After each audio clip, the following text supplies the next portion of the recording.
नमस्कार। आज का विषय है रसायन थेरेपी।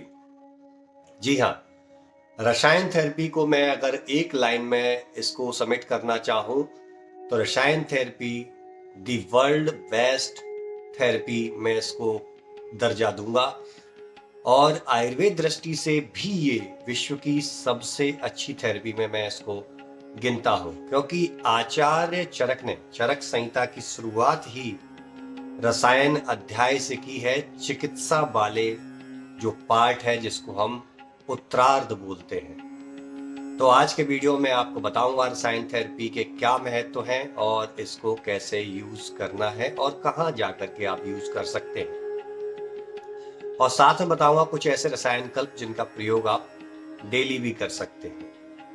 तो दोस्तों स्टार्ट करते हैं वीडियो को। यदि आपने चैनल को सब्सक्राइब नहीं किया है, चैनल को सब्सक्राइब कर दीजिए ताकि हमें मोटिवेशन मिलता रहे। अन्यथा यदि आपको वीडियोस पसंद नहीं आते हैं तो चैनल को छोड़ के चले जाइए, अनसब्सक्राइब कर दीजिए और डिसलाइक पर बटन दबा के आगे बढ़ जाइए। चलिए वीडियो को स्टार्ट करते हैं। लाभो पायो ही सस्ता दीनाम रसादीनाम रसायन।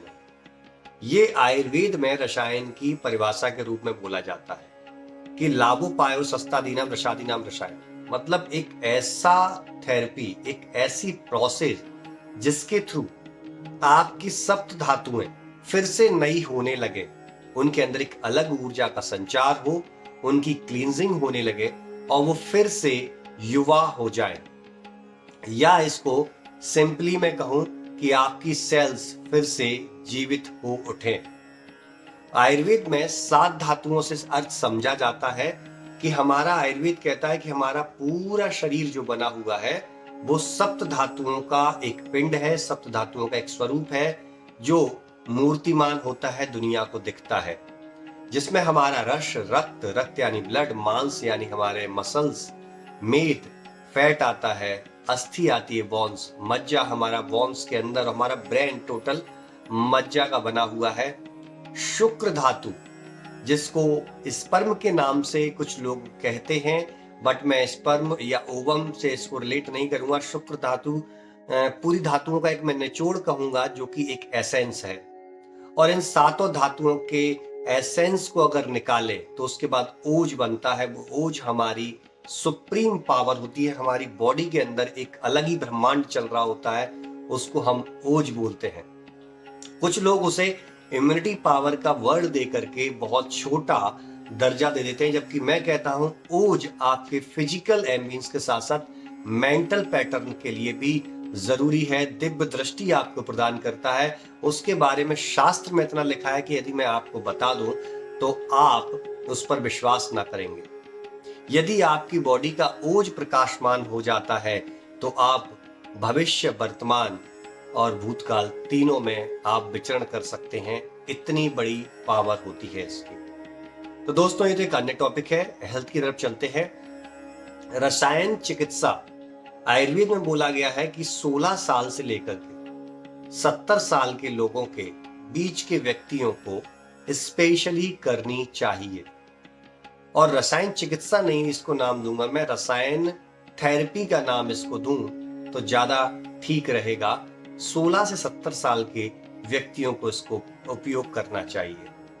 और किन व्यक्तियों को उपयोग करना चाहिए? जो व्यक्ति शुचि यानी पवित्र मानसिक रूप से रहने का प्रयास करते हैं, जो व्यक्ति चोरी इस प्रकार के कर्म नहीं करते हैं, जो व्यक्ति किसी की चुगली नहीं करते हैं, जो व्यक्ति मन के गंदे नहीं हैं, ऐसे व्यक्तियों को रसायन का सेवन जरूर करना चाहिए। अब इस प्रकार के व्यक्ति तो नहीं मिलते हैं, तो समझ लीजिए इस प्रकार के व्यक्ति यदि नहीं मिलते हैं तो इसके रिजल्ट तो आपको मिलेंगे, लेकिन जिस बहुत बड़े लेवल पर इसके रिजल्ट लिखे गए हैं कि आपको अमृतता भी प्रदान कर दे तो कोई बड़ी बात नहीं है, उस लेवल के तो नहीं मिलेंगे। लेकिन हाँ, आप अपनी लाइफ को एक अच्छी क्वालिटी के साथ जी सकते हैं, ऐसे गुण आपको मिलेंगे। रसायन थेरेपी के बारे में मैं आपको बता दूं, यदि कैंसर का ट्रीटमेंट कहीं पर उपलब्ध है तो वो रसायन थेरेपी ही है, क्योंकि वहां पर सेल्स ही बिगड़ जाती हैं और उसका ट्रीटमेंट, सेल्स को ठीक करने का ट्रीटमेंट रसायन थेरेपी है। आपकी बॉडी में डे बाय डे वीकनेस आ रही है, आप एजिंग की तरफ आगे बढ़ रहे हैं, तो उसका ट्रीटमेंट लेकिन एक शर्त है कि गवर्नमेंट को कोशिश करनी चाहिए कि रसायन थेरेपी पर एक अलग से डिपार्टमेंट बनाया जाए जहां पर कैंसर से जुड़े पेशेंट्स के ऊपर रिसर्च की जाए। ऑटोइम्यून डिसऑर्डर है उसका उपचार भी रसायन थेरेपी में छुपा हुआ है, और जो मेटाबॉलिक डिसऑर्डर है उनका उपचार भी रसायन थेरेपी में छुपा हुआ है। रसायन थेरेपी में बताया जाता है, कुछ उसके टर्म यूज होते हैं कि आपके चेहरे पर चमक आने लगती है, आपकी ऊर्जा का संचार होने लगता है, ओज का संचार होने लगता है, आपकी फिजिकल एक्टिविटी में इंप्रूवमेंट आने लगती है। ये सारे पॉइंट्स इसको जनरल बेसिस पर ना लेकर के आप इसको यदि डिटेल में समझें तो ये आपकी बॉडी में कब आते हैं, ये सारे निशान, ये सारे साइंस कब आते हैं? ये सारे साइन आपकी बॉडी में जब आते हैं जब आपकी बॉडी कंप्लीटली शुद्ध होती है और हेल्दी होती है। इसलिए रसायन थेरेपी का उपयोग करना बहुत जरूरी है। अब रसायन थेरेपी किनको करनी चाहिए मैंने आपको बता दिया, क्या इसके इंपोर्टेंस है मैंने आपको बता दिए। इसके और भी इंपोर्टेंस यदि आप चाहते हैं कि सेकंड वीडियो लाया जाए तो आप मुझे बताना, इस पर डिटेल में और मैं चर्चा करूंगा। अब कुछ रसायन को मैं आपको इंट्रोड्यूस करा रहा हूं जो जनरल रसायन है, आप उपयोग कर सकते हैं। इसमें सबसे पहले नंबर पर आमल की रसायन को लेते हैं। आमल की रसायन का प्रयोग हर कोई व्यक्ति कर सकता है। त्रिफला रसायन है, इसका प्रयोग हर कोई व्यक्ति कर सकता है, लेकिन त्रिफला रसायन से आप ये ना समझें कि पेट साफ करने के लिए। ये पेट साफ करने की जो ये मार्केटिंग की गई है ये उन कंपनियों द्वारा की गई है, और कंपनियों ने इसको त्रिफला को, जो कि एक्चुअल में वरदान है, उसको बदनाम कर दिया पेट साफ करने के चूर्ण के नाम से। जी हाँ, तो त्रिफला का रसायन तरीके से कैसे यूज कर सकते हैं ये नजदीकी वैद्य आपको बताएंगे, उनसे जाकर के मिलिए।